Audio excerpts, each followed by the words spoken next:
if you wouldn't mind, I'd like to, please enlighten me on what you feel or how you feel about each member, what each member brings to the band of who you guys have now, because I know it's changed, But so let me start off. I'll start off with the individuals. So the great Dank Man, what is it about Dank that's so great, man?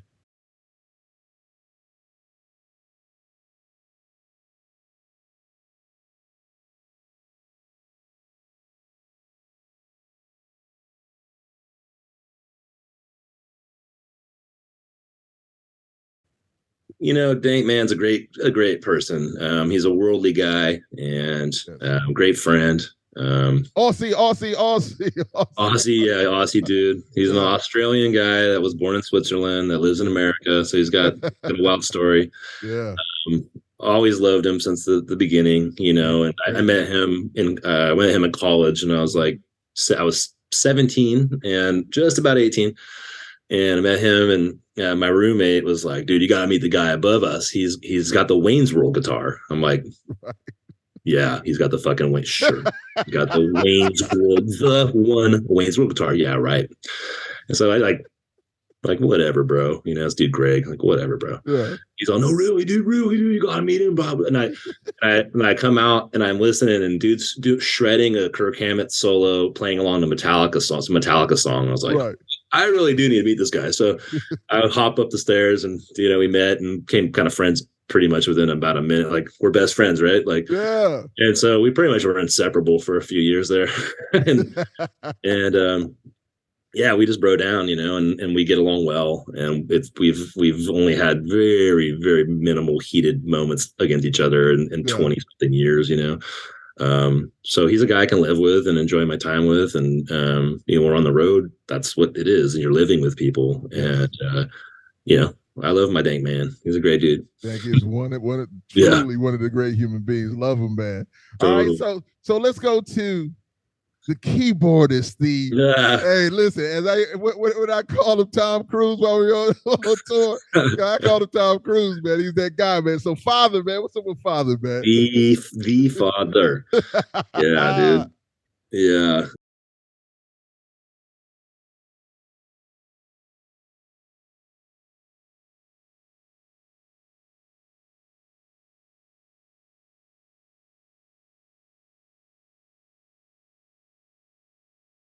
Oh man. I remember us being on what the fuck were we? We were in Tri-Cities, Washington on tour in 2002. And we're playing some fucking bar, and this fan lady was like, had cut off jean shorts on, and she was like, "I want you guys to sign my ass." And so Nate, the father, he signed on one cheek FAT and on the other HER, father, right? And she turns around, she's all, "You fucking wrote fat her on my ass," and it's like gonna get him, So we always call him the fat her sometimes too. But yeah, he's the man, This dude's the man, bro. Man, my guy, man. Yeah, me and him are real tight. I probably spend the most time with him, when I'm on the road of the guys. We're very close. I don't think we've ever been in a fight or like had any major thing happen in 20. I've known him for fucking longer than that. I've known him for 30 something years, dude. Like, yeah. His dad was my basketball coach when I was like in 7th grade. Yeah. 7th grade. His dad's like, "Fucking move your feet, Ross. Move your feet, Ross." Fucking, cruising around, trying to shuffle and jive in my fucking oversized shoes. So we go way by 30 years, great friend. We've been through a lot together, just a lot, ups and downs and lefts and rights, and everything. So we're close. We're close. He and his wife, he has a beautiful family also, man. As you they do. And, most definitely, man. Leah's cool. Anyway, man, it's all love. So, Flatline. The wild man. And listen, he's a wild boy. I love him, man. He's a wild Yes. He's wild, dude.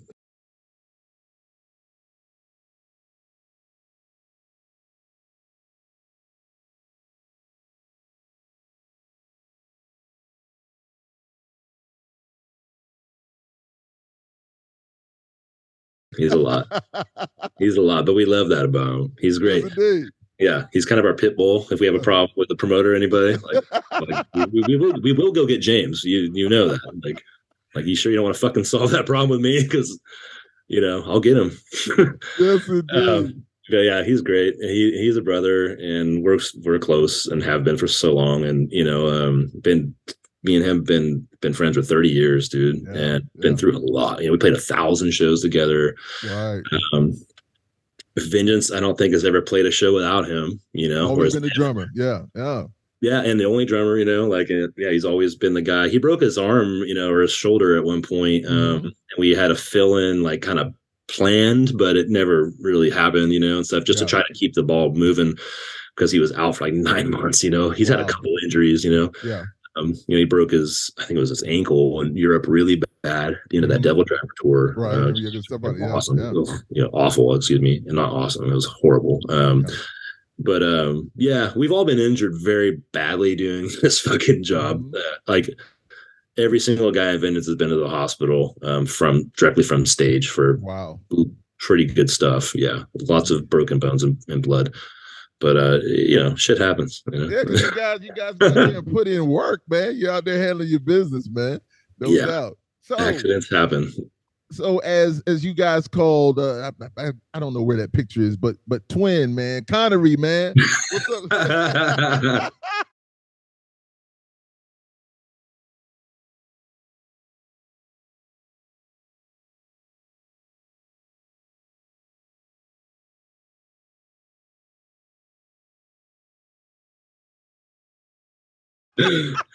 Fuck, Connery, man. That's the best picture of you two. He's your Danny DeVito, man. It's the best, dude. He's good, dude. He's good. He's got a girlfriend. He's happy. He lives in Vallejo, which is kind of the next, between Napa and Oakland. Basically, he's kind of in the middle.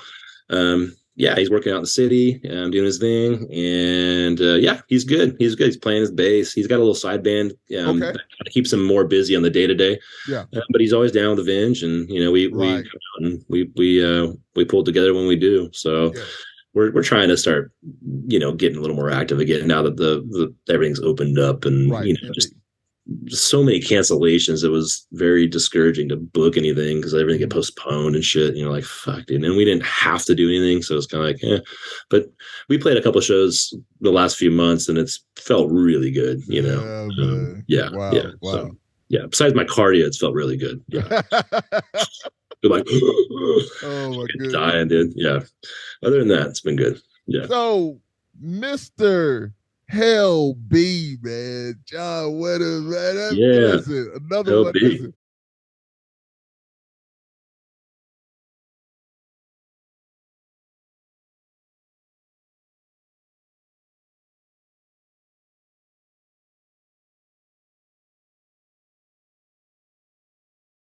You guys are family to me, man. Every single one of you, man. I love you guys, man. So yeah, what's up with Hell B, man? Hell B, dude. Yeah, he's good. He's good. He's up in Seattle area.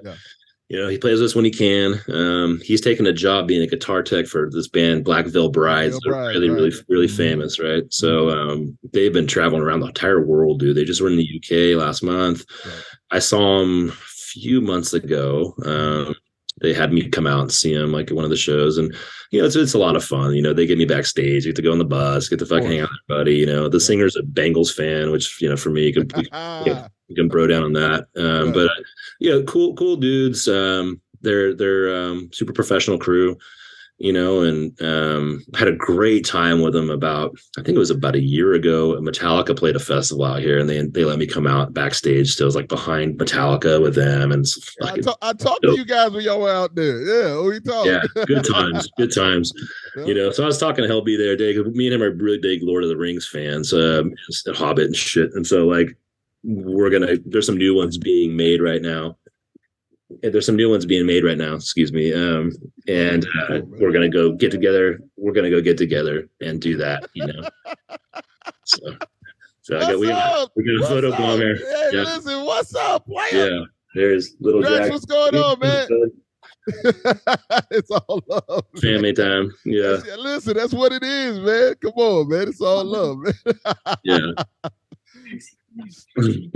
So it wouldn't be appropriate if we what didn't. It is, man. That's what it is. Come on, man. So I have now, kids. and that's what it is. Once again, so Slim, Slim, right? Yeah, what's up with Slim?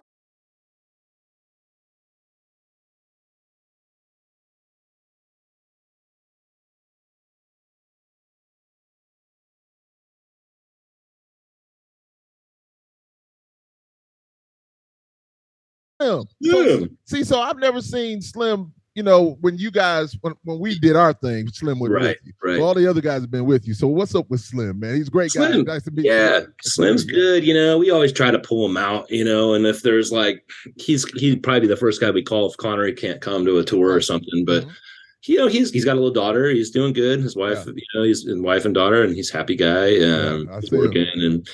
I think he's not really trying to kind of do the road life at this point in his life, but you know, he's the kind of guy that's like can't stay away from it. So he'll say he quits, and then he'll see him a month later, be all boom, boom, boom, boom. You know, he's like, okay, focus. You know, it's like, dude, it's all good, bro. It's in your blood. It's in your blood, dude. Your blood, no doubt. Yeah, so there was one other guy. I can't remember his name.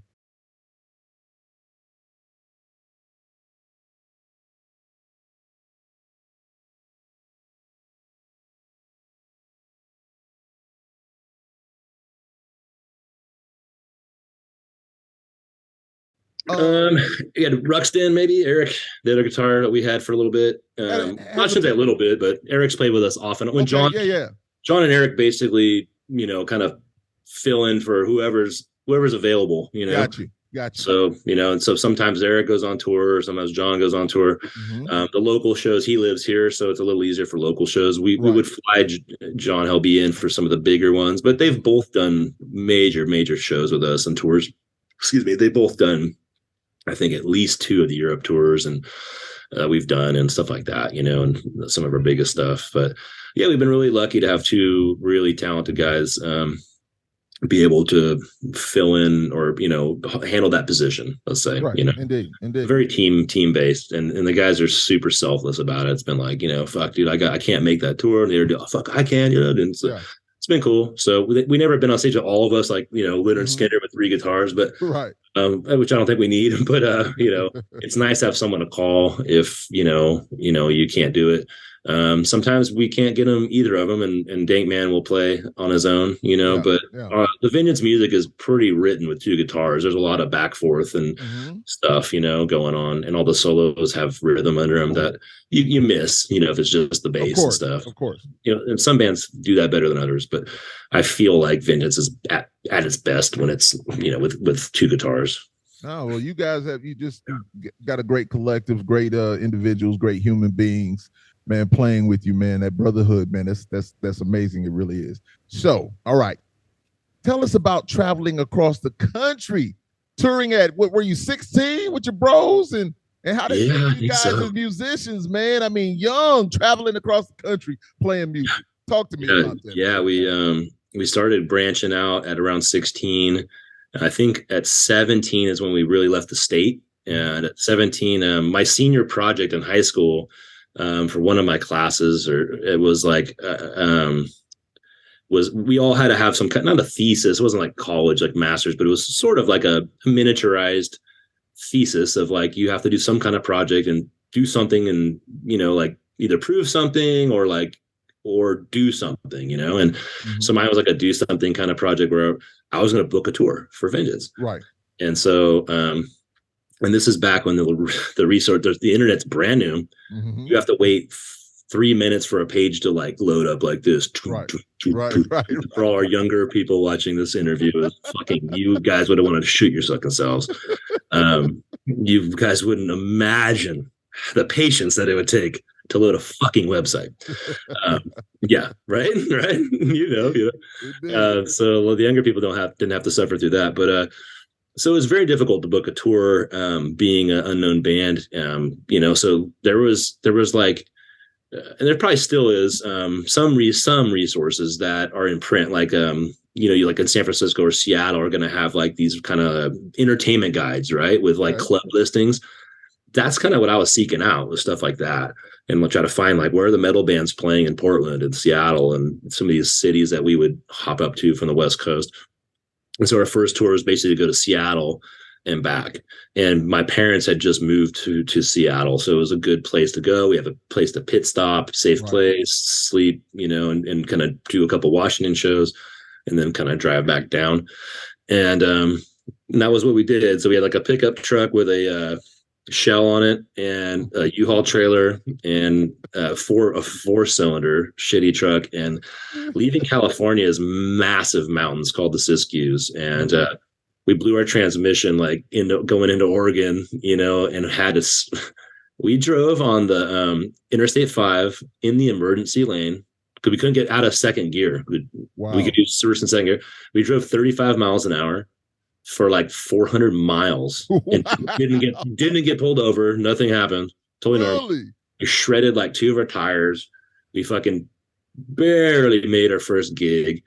And that night we met Curran Murphy, who was in Nevermore, a very big band for a while, who I'm still great friends with and working with now in this project called Gothic Prophet. And like, if we never made that show, it would have like changed the trajectory of like my life in a way, maybe not substantially, but definitely. And so we like had to make that show. Somehow we did, and it was like really cool. Like Vengeance would never say die by then. It was like we never cancel a show. We made it no matter fucking what, dude. Like you break up, you keep playing, dude. Like you gotta play, dude. Like never stop. And so it was special. We did it. Graduated high school, and then we started taking it across the country. In between the school years, we would like go out for like 2 months in a van with a trailer and book our own shows and just play with local bands every night. And a couple festivals scattered in there, and we started putting out CDs, and we'd sell CDs and shirts, and and cook George Foreman grill food and Camp Coleman stove food, and have a big cooler. We'd beg the bartenders for ice every night, fill them up. So we had no money, dude. Like, I remember one tour we were out on tour for 2 months, dude. 2 fucking months, 60 days, and we only stayed in 3 motel rooms. Wow. And otherwise, we're sleeping in the van, or we brought tents, and we would go to rest areas and like fucking put tents up and shit, and like sleep and run 200-foot extension lines and cook George Foreman off the power in the shitter. I mean, just crazy shit, dude. And we're drinking and smoking and fucking selling CDs to people. Ladies and gentlemen, you've seen. We'll talk about that, but this is the reality. You know what I was about to say. Yes, sir. This is the reality. You see a lot of the glitz and glam out there about what's going on with bands and everything, but there's a whole other side, to the millions of bands out there of the life of being a musician, man. And that's listen, you tell us some real stories, man. And I keep it real, dude. Yeah. No. And it's funny, now I gotta say